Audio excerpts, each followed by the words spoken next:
Hello, I'm State Representative Mike Dovilla from the 7th House District. Welcome to Ohio in Focus.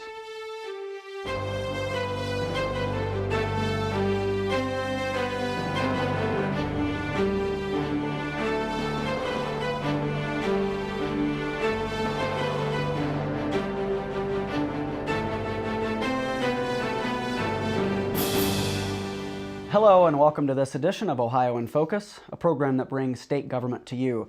I'm Brad Miller. I'm pleased to be joined today by State Representative Mike Dovilla, who serves the 7th House District, which includes portions of Cuyahoga County. Representative, good to see you again. Good to be back. Thank you. We had you on the program a few weeks ago. We touched on some of the legislative items that you've been working on, so some of this will be some updates to those things. We'll start with House Bill 2, which deals with some changes to the charter school structure here in Ohio. Talked about that the last time. What are some of the updates? Sure. Well, the bill's been moving through committee. We had our 8th hearing this morning, I think it was, so this has been a bill that's received a pretty robust set of hearings. And again, this is a bill that will provide for more accountability and transparency and more clearly define roles and responsibilities to avoid conflicts of interest for our charter or community schools here in the state of Ohio. That bill we expect to have its final hearing tomorrow in House Education Committee and be on the floor later this week. So I think a really good bill that will provide additional accountability for a very important educational option for some of Ohio's children. Do you consider this to be kind of a first step of things yet to come that the legislature will be looking at? Yeah, I think that's a good way to describe it, and there was actually some coverage in the Columbus Dispatch over the weekend, and I know that Senator Lehner, who chairs the Senate Education Committee, had a similar view on this, that this is really a first step as we kind of look at how to improve our charter schools here in the state. And I should indicate, I think as I mentioned last time, that this bill is not designed to be a witch hunt of community schools here in Ohio. Many of them are quite good, but there is, I think, there are some disparities that run across the range in terms of performance, and so this will help elevate the bar in terms of how all of those are evaluated. Another bill we discussed earlier was House Bill 24, which you've been working on with Representative Wes Rutherford, known as the Elder Justice Act. Since the last time we talked, it has passed through the House unanimously, in fact. Anytime a bill gets unanimous passage, usually a strong indicator that legislators from all over the state understand the need for this to be put in place. Can you talk about how this bill gained unanimous approval? Well, it may be the fact that this is the third time through the process, and I learned from working for Senator Voinovich years ago that sometimes bills take a number of, in that case, Congresses, or as we do them around here, General Assemblies, in order to find their way all the way through to passage. This was House Bill 572 in the 129th, then House Bill 49 last time, and now House Bill 24. The numbers are lowering each time, which means we're introducing the bill earlier, but we did get unanimous bipartisan support for the bill this time. We had a few no votes last time based on some funding concerns in terms of the bill possibly having some unfunded mandate elements to it. We were able to actually address some of those problems in the mid-biennial review budget last spring that put $20 million additional dollars into adult and child protective services.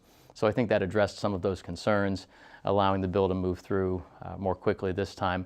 I'm really hopeful that our friends in the Senate will take this bill up quickly and move it along over there as well and get it onto the governor's desk. You've described this bill or called this bill the first comprehensive reforms to adult protective services law in 2 decades. Yeah.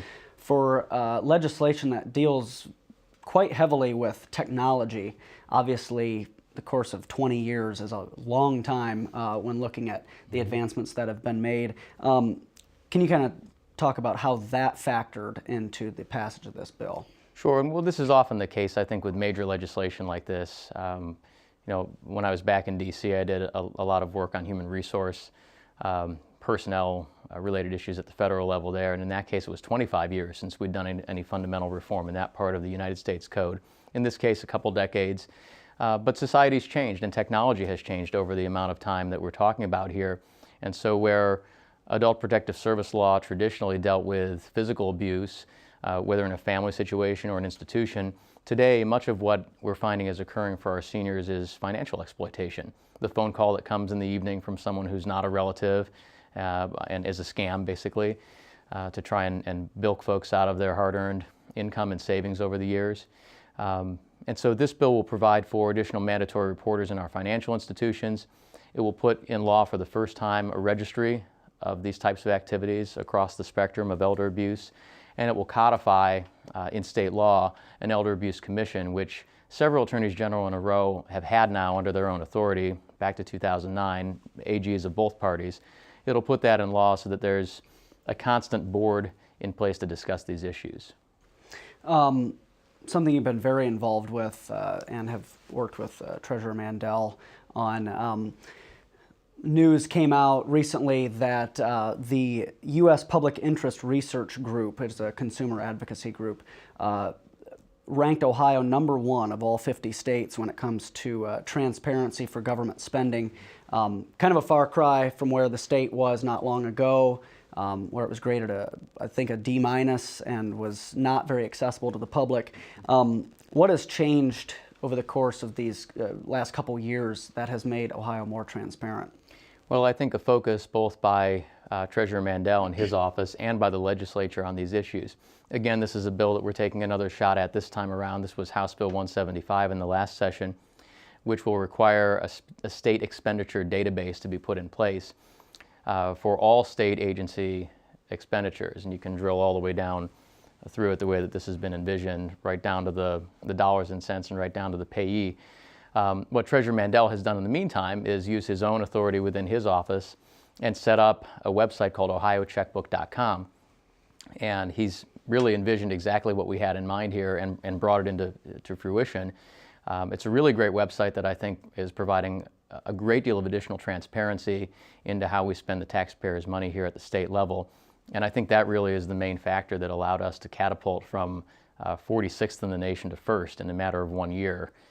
Is to have this in place. We're hoping now that House Bill 24 will find its way, or excuse me, 46, keep the bill number straight here, 46 to move its way through the House and the rest of the process here, and then over to the Senate. There were some concerns, I think, about where to put this database, whether it belongs in an executive branch agency under the governor's oversight or in an independent agency like the Treasurer's Office. My personal belief is that it belongs in the Treasurer's Office so that there's some degree of independence. A, and B, the Treasurer has done a really good job in putting together a great website that's working. There's no need to duplicate it somewhere else. So what's in place now is a very strong foundation, but something the legislature will continue to work on in the future. Exactly right. And I guess one more point on that is that, again, similar to the Elder Abuse Commission, with this, a future treasurer could just as easily take down that website as Treasurer Mandel put it up. We want to be sure that regardless of political party affiliation or commitment to transparency, that future treasurers down the road will maintain this transparency database, no matter what they want to call it. And so we want this codified in statute to make it permanent. Once again, that's ohiocheckbook.com. Provides people very easy online access to how their tax dollars are being spent. To another issue that deals with spending that we discussed the last time you were on the show, the transportation budget. You're a member of the Transportation Subcommittee, which is on the Finance and the Finance Committee. What are some of the updates you can give viewers on that bill? Well, since the last time we talked, that bill left the full Finance Committee as well as the House on a unanimous vote, I might note, and maybe a good side note just to make right there that so much of the work that we've done so far in the first almost 90 days now of this new legislative session has been in a unanimous or at least overwhelmingly bipartisan manner where we've been able to work very well with the minority. And I think that's an important thing, not just for districts like ours that tend to swing one way or the other depending on election cycle, but for all the folks across the state of Ohio. Our 11.5 million citizens, I think, are well served when we're able to find our way to consensus and compromise on legislation like this. This is one of the budgets that moves through in the odd-numbered year. The main operating budget's also underway right now. But just this afternoon, the conference committee that will work out the differences between the two chambers is working its way through the final steps on the transportation budget that will fund our roads and bridges and highways over the next couple of years, starting July 1st. And you mentioned the main operating budget. Obviously, you're on that committee as well, so that continues to move forward. That will be passing out of the House shortly. It will. That's on the docket as well. We're in amendment season here right now, so by the end of this week, amendments will be due for the substitute bill. We'll have a couple of weeks here around Easter to sort through what typically adds up to close to 1,000 amendments from our 99 members around the state. And so Chairman Smith on Finance Committee, we're working through that with our leadership members. And then we come back in April and we'll get the budget passed over to the Senate. We have a few minutes left. As a state representative, you get to work in a very interesting and historic building, the Ohio State House. Oftentimes, many members will invite school groups and other groups throughout their districts to come for visits and tours, and some even get to see House session in progress.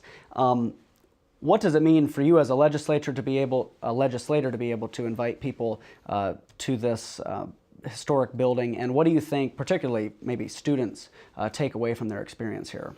Well, it's an honor to be able to work here in this environment each day, and I used to say down in Washington, and I say down here, that if you come into a place like this and you don't get that tingle down your spine as a result of seeing the building that you get to work in, that maybe something that's not working anymore in terms of being able to come in this environment and have that kind of privilege. So I think about it that way every day when I come in here, and I like to be able to share that experience with other people around the district. Our State House turned 150 years old just 4 years ago, the first year that I started here.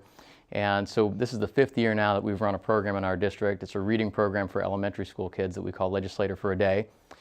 We do this in conjunction with our 4 public libraries around the 7th district and all of our elementary schools. The students have about a month where they can read a number of books. They put the names of the books and some other information on the back of a bookmark, turn that in as their entry, and we pull a winner from each school and each library around the district, and then those folks come down here typically with siblings as well as their parents or guardians, and they've got an opportunity to spend a half a day around the State House. We let them on the House floor. They get to push the buttons on the desk and vote on exciting measures like what the state candy bar should be or other mock bills like that. Give them a tour of the place, and then have some lunch over in the Rife Center where our offices are located. So it's a really cool program, and the kids seem to enjoy it a lot, as well as the parents and grandparents and other family members who come along. They don't have the opportunity to vote on the transportation budget, for instance. They do not, and that may be a good thing, actually. There's a lot of study that goes into that before you have to push the green or the red button on the desk. We have about a couple minutes left. Perhaps if people have questions about this very program that you just discussed, or just have general questions or ideas for you, what's the best way for them to contact you here in the State House? Sure. Well, they can ring our office at 614-466-4895. Bill White, who's my senior legislative aide, will be happy to take that phone call.